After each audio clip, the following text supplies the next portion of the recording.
Hello guys, welcome back to Chamber of Chess. Today we're going to discuss interesting topic called positional compensation for material. So, since it's a really big thing to discuss, we're going to break this into sections. This is going to be part one, and I think we're going to have two more at least.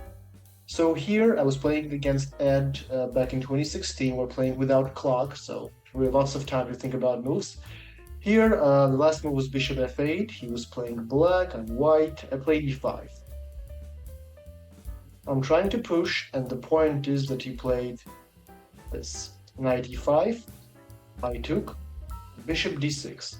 It looks like white is better, of course. Even in this variation, it appears that this move is not losing yet. So, white has advantage, obviously, but black manages, due to two bishops, active bishops, in fact, manages to create some counterplay, which is not that easy to surround. You still have like to play, though it's obviously his advantage. But Ed found move bishop d6, and now it's like a skewer because I'm losing my h2 pawn. Queen g5 takes. Queen e3 was really better for some reason. Maybe just centralizing my queen here. King f1 for some reason, maybe due to the knight h5 thing. King feels safer on f1, bishop g3, knight e4, something like this. But I played queen g5, check here. I think, yeah, king h1 is just better because now queen is controlling h5, so knight cannot jump here. And h6, queen h4 is right, bishop g3 is right. He's winning back some material. He's gonna have two pawns and rook versus my two pieces, which is actually okay because I have a weak king, so black holds the advantage. Rook d8, queen h4 is pretty unstable. This would look way more stable because knights are really good protectors. You really don't want to protect your pieces with a queen because the moment the queen is deflected, basically he attacks my queen, he's going to be distracted, and I'm going to lose the piece. So you always want to, like, not always, but in most cases, you want to protect your pieces with, like, low pieces, like knight or bishop or pawn, preferably. So here he took, and this. Also kind of a skewer, because if I go here, then rook d3, knight g4, and he just attacks.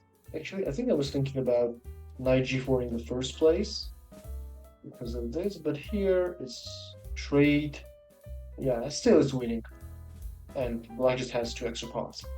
So queen h4, that's why I played and moved to h4 back here.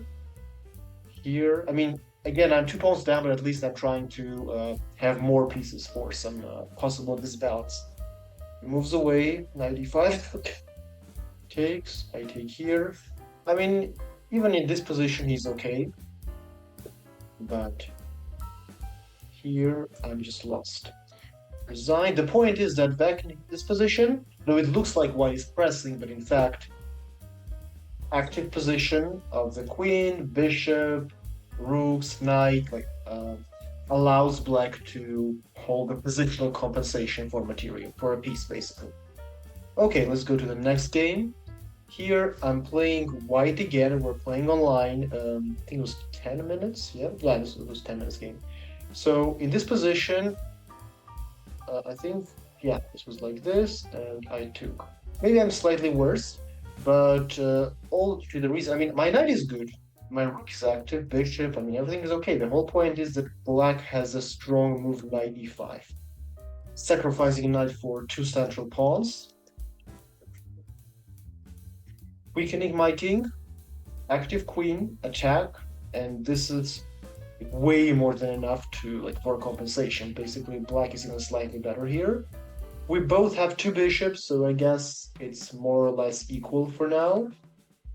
Knight is really nicely supported, but still I have to be really careful here. Bishop d4, obviously, queen e4. Check would have been better, and maybe something like this, but it's really not that clear here. So queen e4. I really should have found this move. Knight c6. Excellent way to attack the bishop, and I'm basically forcing him to trade, but I think I was scared of this. But queen g2, I really want to trade because I have a piece. Like even if we get to a final position, it's gonna be like four pawns versus one. I have a piece, and it's pretty hard for him to like, prove something with black, prove an advantage. Check, of course, X-ray, check, and just move repetition. I played bishop e2, however, by protecting the pawn. Bishop b4 was interesting. Basically a distraction and take. But he played bishop g5, which is okay. Queen d1, check, king g2. Again, like he's down. Basically, he has two pawns for a piece, but again, like his queen and bishop and central pawn are way more than enough to win the game. Rook f8 is right. I took and just easy checkmate. That's all, guys, for today. 2 games, and next time I'm going to show you 2 more games on positional compensation, and maybe we'll do something more with actually Grandmaster's game. I think I know a couple of them will be interesting to review. That's it, guys. I'm going to see you next time.